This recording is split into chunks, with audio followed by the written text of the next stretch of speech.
Joining me now is Research Fellow with the Women's Forum Australia, Stephanie Bastian. Stephanie, in a moment, I'm going to discuss a detransitioner who wants to change Victoria's radical anti-conversion laws, and there are laws that have been replicated now across the country. But first, I want to get your reaction to this runway look from the latest episode of RuPaul's Drag Race All Stars.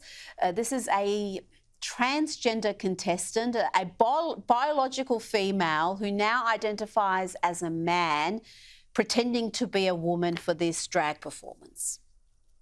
This look is something I have been wanting to do for so long because top surgery absolutely changed my life. So I molded my arms. They're wrapping around me with scalpels. I have Swarovski crystal blood. I have a ponytail. And I have 2 Swarovski crystal in a bag. It is everything.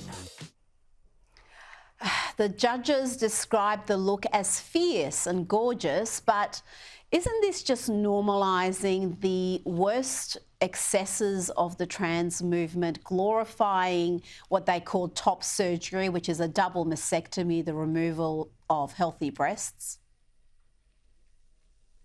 Absolutely, Rita. This video is probably one of the most disturbing things I have ever seen. This woman clearly has trauma. I think the media company that has glamorised her self-harm needs to be held accountable. They need to be racked across the coals because this is just so damaging and utterly inappropriate. There are just no words for how sick this is. How have we got here as a culture, Rita?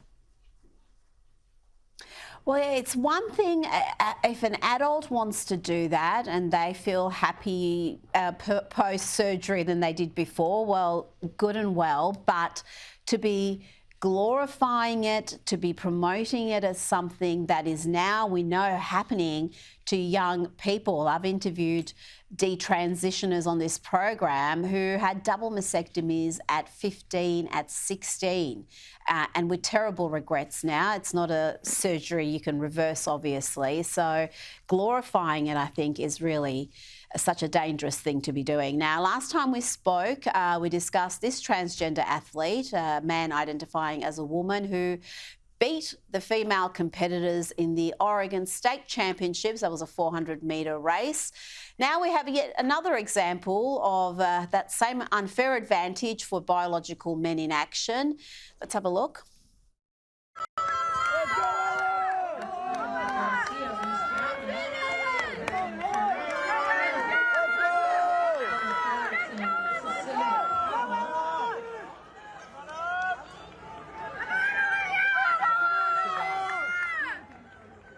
It wasn't close. That was Ella, the new Washington State High School 400-metre champion in the women's division. Another massive slap in the face for the real women there, Stephanie, who have trained and sacrificed for years to compete at that level.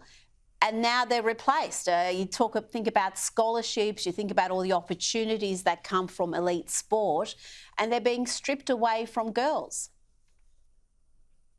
Absolutely, but are we surprised that it's not close? Look at his physique compared to his female competitors. He's got bigger muscles, longer legs, he has got much better lung capacity.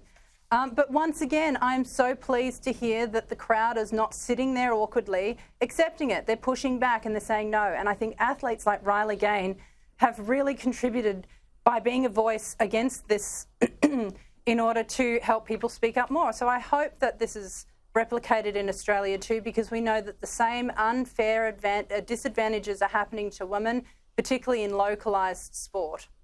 Now, an Australian detransitioner, Mel Jeffries, has called for a review similar to the CAS review that we saw in the UK to be held right here in Australia. She writes, as a woman who began IDing as transgender at age 16 and since detransitioned after over a decade, the current conversion therapy laws have hindered my ability to process and recover from my transition. She has also started a petition to halt gender affirmation practices in Victoria. It's brave of her to speak out like this publicly, Stephanie. There's such a backlash that detransitioners can receive from trans activists.